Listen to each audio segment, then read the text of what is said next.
এই প্রচণ্ড গরমে পেট ঠান্ডা রাখার জন্য দইয়ের কোনো বিকল্প নেই। আর সেই দই যদি আপনি কোনো ধরনের ঝামেলা ছাড়াই 10 মিনিটে বানাতে পারেন তাহলে তো কোনো কথাই নেই। হ্যালো এভরিওয়ান, আসসালামু আলাইকুম। 10 মিনিটে বানানো এই মিষ্টি দইটা খেতে এত মজা হয়েছে যে আপনাদের সাথে শেয়ার না করে পারলাম না। এত সহজ বানানো যে কেউই বানাতে পারবে। তো প্রথমে একটা বাটির মধ্যে আমি এখানে 50 গ্রাম গুঁড়ো দুধ নিয়েছি, আর দুধটা দেখেন প্রায় 1 কাপের মতোই হয়েছে, 1 কাপ থেকে কিছুটা কম। অবশ্যই ফুল ক্রিম দুধ নেবেন, তাহলে দই খেতে অনেক বেশি ভালো হবে। আর আমি এখানে মেজারমেন্ট মগের মধ্যে 500 ml পানি নিয়েছি। এখানে আধা লিটার পানি নিতে হবে, এটাই হলো কথা।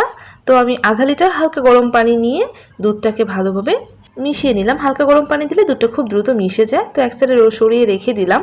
তো এখানে আমি 1/3 কাপ চিনি নিয়েছি, প্যানের মধ্যে 1/3 কাপ চিনি দিলাম। আর এখানে আমি 1 টেবিল চামচের মতো পানি দিয়েছি। এখন আমি একটা ক্যারামেল করে নিব।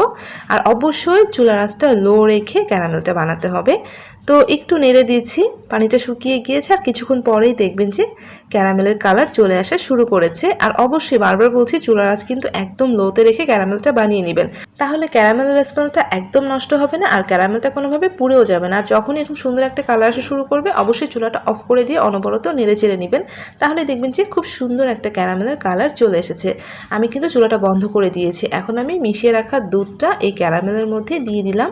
আর অবশ্যই ক্যারামেল যখন কালার হওয়া শুরু করবে চুলাটা বন্ধ করে দিবেন, তারপর দুধটাকে ঢেলে দিবেন, তাহলে ক্যারামেলটা কোনোভাবে পুড়ে যাবে না। আর এখন দুধটা দেওয়ার পর আমি চুলাটা জ্বালিয়ে দিয়ে অনবরত নেড়ে নিচ্ছি। আর নেড়ে নিলেই দেখবেন যে ক্যারামেলটা খুব সুন্দরভাবে দুধের সাথে মিশে গিয়েছে।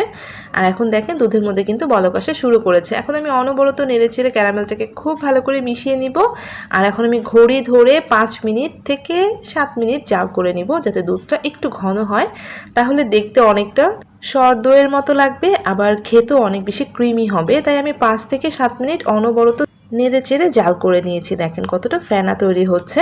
তো আপনারা অবশ্যই দুধটাকে একটু ঘন করে নেবেন, তাহলে দইটা খেতে অনেক মজা হবে, দইটা পাতলা হবে না।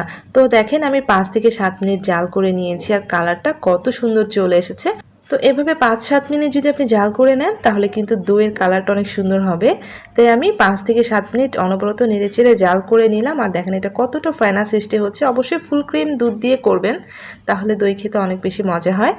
তো 5 মিনিট জাল করাতে অনেকটা ঘন হয়েছে। এখন আমি নামিয়ে হালকা ঠান্ডা করে নিচ্ছি। এদিকে আমি একটা বাটির মধ্যে 3 টেবিল চামচ টক দই নিয়েছি। আমি কিন্তু পানি ঝরিয়ে নিইনি, আপনারা চাইলে পানি ঝরিয়ে নিতে পারেন। এখন আমি দইটাকে খুব ভালো করে ফেটিয়ে নিচ্ছি।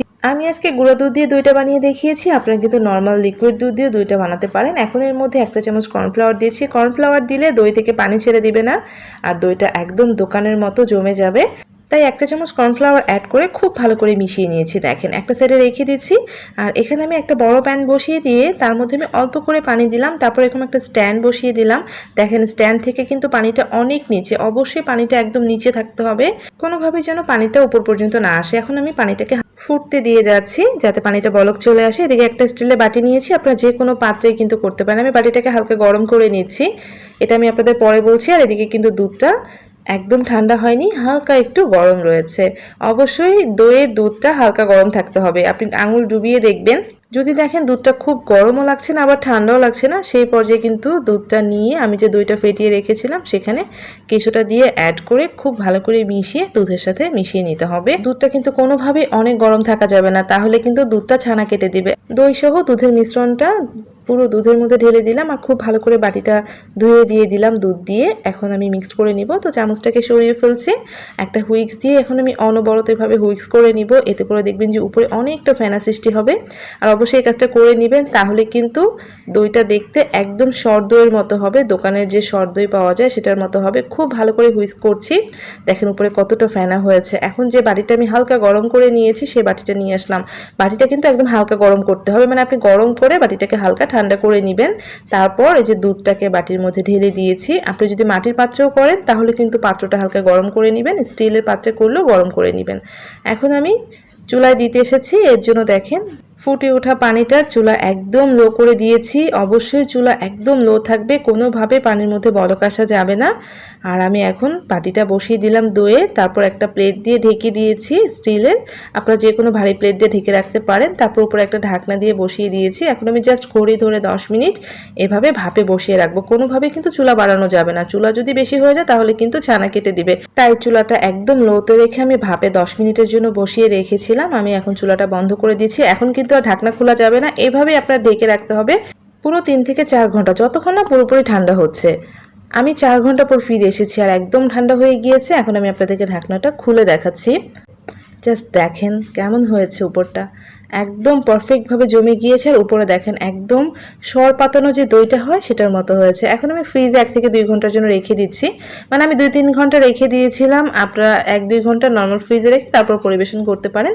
দেখেন এটা কতটা পারফেক্ট হয়েছে। আমি আপনাদেরকে বাটিটা কাত করে ধরে দেখাচ্ছি। দেখেন এটা কিন্তু ফ্রিজের উপরে পানিটা জমেছিল, সেটা এখানে দেখাচ্ছে। তো এটা যে আপনি এভাবে কাত করে রাখেন তারপরেও কিন্তু এটা পড়ে যাবে না। এখন আপনাদেরকে কেটে দেখাচ্ছি। দেখেন কতটা পারফেক্ট হয়েছে। তো 10 মিনিটে যদি এমন মজার দই বানানো যায় তাহলে আর বাহির থেকে দই কিনে খাবার দরকার কি? এই প্রচণ্ড গরমে আপনারা ঝটপট এমন পারফেক্ট দই বানিয়ে নিতে পারেন। তো রেসিপি ভালো লাগলে প্লিজ একটা লাইক দিয়ে চ্যানেলটা সাবস্ক্রাইব করতে ভুলবেন না। সবাই ভালো থাকবেন। আল্লাহ হাফেজ।